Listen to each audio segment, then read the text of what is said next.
Let's talk about what it means when a president is afraid to answer tough questions.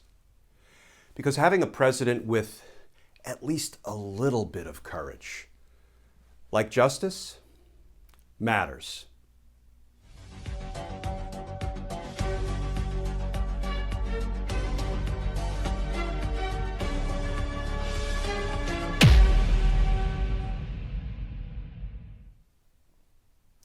Hey all, Glenn Kirshner here.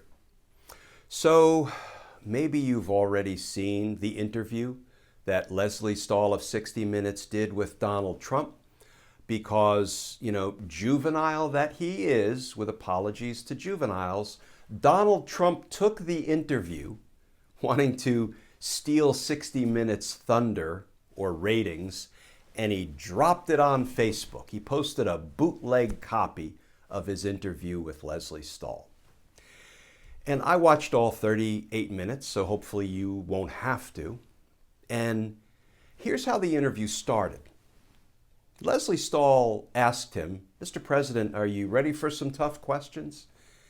And Donald Trump seriously answered that question, No, I'm not. I'm not okay with tough questions.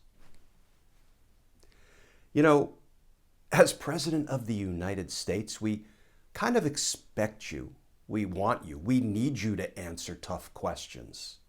We need you to make difficult decisions. We need you to wrestle with thorny issues. Dealing with tough questions is kind of what a president does. But Donald Trump's not okay with that. And he said as much.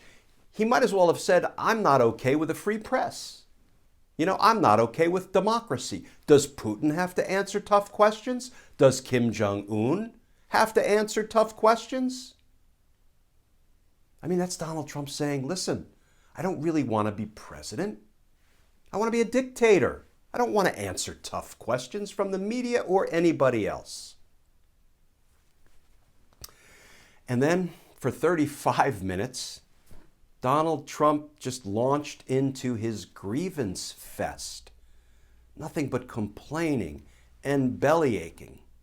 At one point, Leslie Stahl said, "Mr. President, what are your goals for your second term? What policies will you try to put in place? What do you have to offer the American people?" And he had nothing. It was 35 minutes of complaining. Right? He was complaining about the media and the fake news, right? He was bellyaching about Governor Whitmer of Michigan, and he was complaining about her husband. He was complaining about, Hunter Biden. He was complaining about Obama spying on his campaign. He was nothing but bellyaches, grievances, and complaints. It reminded me of my college football coach, who always used to say, little boys make excuses. Men make good. And Donald Trump was nothing but 35 minutes of excuses. And now, of course, we have the upcoming debate this evening. And the debate commission actually had to institute a new rule, the Trump rule. They need to be able to cut the microphones. They need a mute button so that when Donald Trump acts up, and he will, they can cut his mic. The civilized debate is not really Donald Trump's thing, right? Rational, reasonable public discourse, not really Donald Trump's jam. Donald Trump is all about volume and anger. He's all about division and distraction. He's all about grievance and bluster. Donald Trump is all about hate and darkness. That's what you get from Donald Trump, and that's what I expect we will get tonight. And this might be a little smart-alecky, and I'm sure it's not what people teach in debate class. Not that I've ever been to a debate class, though I did my share of arguing in court for 30 years as a federal prosecutor. Loved arguing in court. Miss arguing in court. Hope to get back. to arguing in court. But here's what I might do if I were Joe Biden.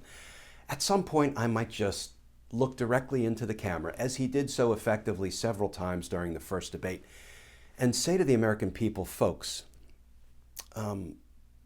in January, I promise you, I will be the adult in the Oval Office. I will return civility and decency and manners to the presidency. I will rebuild relationships with our allies, and I will put our adversaries in their place. And I will let you breathe. I will give you peace of mind. I will make it so that every minute of every day isn't consumed with how Donald Trump has dragged us down to a new low. But here's what I'd like to do for the next 4 minutes. Hang tough, Mr. President. I'll get to you in a minute. I think what I'd like to do is ask Donald Trump to talk with you all for the next 4 minutes about whatever he wants. And then I'm going to have a question for you after he's done talking for 4 minutes. And then I think I would turn to the president. And I would say, Mr. President, do me a favor. Look into the camera and talk to the American people about anything. It doesn't really matter what it is. Talk about how, Rudy Giuliani claims to have found an old Hunter Biden laptop. Talk about how Obama spied on your campaign. Talk about how the news is fake and the media is the enemy of the people. Talk about how the virus is really not a thing. Talk about how our allies are bad, but Russia and Putin are good. Talk about your love, your professed love for the murderous Kim Jong-un. Talk about anything. 4 minutes. Ready? Go. You give him 4 minutes. And then 4 minutes later, you would say, okay, Mr. President, that's enough. Ladies and gentlemen, do you want 4 more years of what you just heard during those 4 minutes? None of us do. None of us do. Let's do this. Let's get back to work. Let's put America back on track to be the decent, honorable, inclusive, caring, empathetic, diverse country that we know we can be.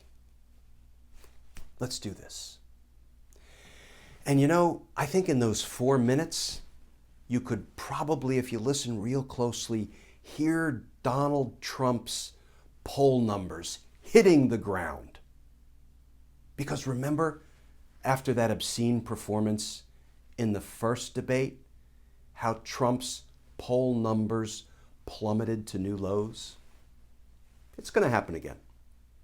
It's going to happen again.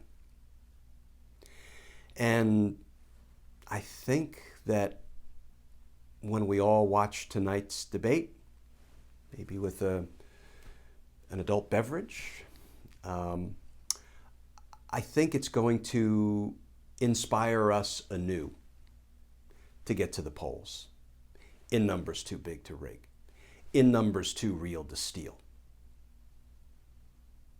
Let's do this. Folks, as always, please stay safe. And I look forward to talking with you all again tomorrow.